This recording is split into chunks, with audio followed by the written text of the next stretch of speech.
One day, you're in grade 8, receiving the final validation of your educational and professional journey. You just finished reading about a 16-year-old starting a revolution, another one dying heroically, and someone else very nearly kissing her brother before saving the world. You're bursting with energy. You barely sleep because there are too many books to read and too little time. Your life has only lasted 12 years so far, but you've lived so many lives. So many amazing lives. You've saved the world countless times. You've battled in the greatest wars and fallen in love with like 34 different older men with big strong arms and magical powers. Your husband is so perfect. It's like you made him up. You're 12, you live in the suburbs, you hang out with friends, you go to school, and then you head to swim practice. Your dad works a good job and your mom is actually a very kind and loving person, but you're also a revolutionary. You break the rules. You stay up late to read. The suburbs can't hold you. You feel like Katniss Everdeen. You are Katniss Everdeen. The world is your oyster. So when your grade 8 English teacher tasks the class with a creative writing assignment, you decide to write about a character who's very similar in stature to you, has the same blonde hair, and is roughly the same age. Just a coincidence, really. The heroine wakes up in a desert in the middle of nowhere, and there's blood all over her hands and clothes. She's lost her memory. Why is she there? She can't remember, not even when she notices she's lying down in a pile of dismembered bodies. What happened? Nobody knows, but your English teacher is engrossed and gives you an A. She takes you aside and pats you on the back. She smiles in that way that suggests you should keep going. You take this very seriously. Move over, Katniss Everdeen. You are finito. It's my turn. Your parents are never very creative. They were athletes through and through. You didn't have any guidance, anyone to tell you what to do. You thought it was silly, really. There's no money in this. You were destroying book pages with your tears and throwing kitchen knives in the backyard to get ready for battle, but no, there's no money in this. It's silly. I had fun. I need to study. I need to work. You were a competitive swimmer, and it took up all your spare time. School, study, swim. You don't notice it, but by the time you graduate high school, you've forgotten how to write.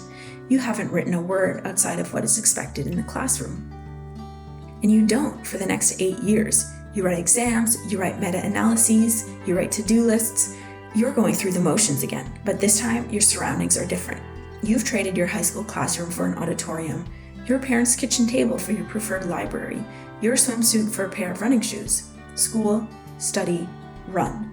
You don't notice it, but by the time you have a degree, you haven't written a word outside of what is expected in the classroom. So now you're 24. Geez, did it really go by so quickly? You're working 60-hour weeks, you live in a moldy duplex, and you're struggling with anxiety sweat stains on all of your nicest shirts. Your phone is telling you to be one thing, and another, and another, and another. To no end does your phone have an opinion on you. The news says this: the world will end, the apocalypse will start, and politicians and billionaires have made a disaster of the planet we live on.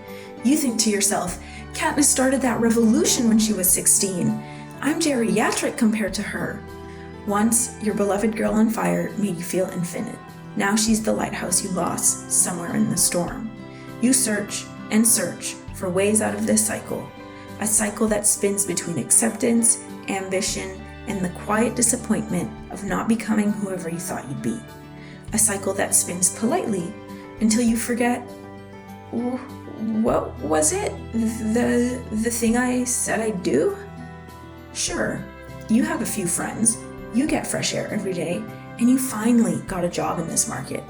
Isn't that enough? Shouldn't that be enough? But the cycle doesn't stop. It turns and turns until all your milk is butter and you feel crazy. There's pent-up energy inside of you, waiting to be let out. You go on runs, thinking it'll release like lactic acid. You go on walks, thinking the fresh air will simmer it. You spend weekends in the woods, thinking the trees will absorb it and leave you rested. You make friends, thinking relatability will do what rest hasn't. But when you're trying to sleep, a ball of energy is stirring in your chest. It's a small, glowing thing resting on your heart. There's only one way to get rid of me, it says, and you know how. You already know how.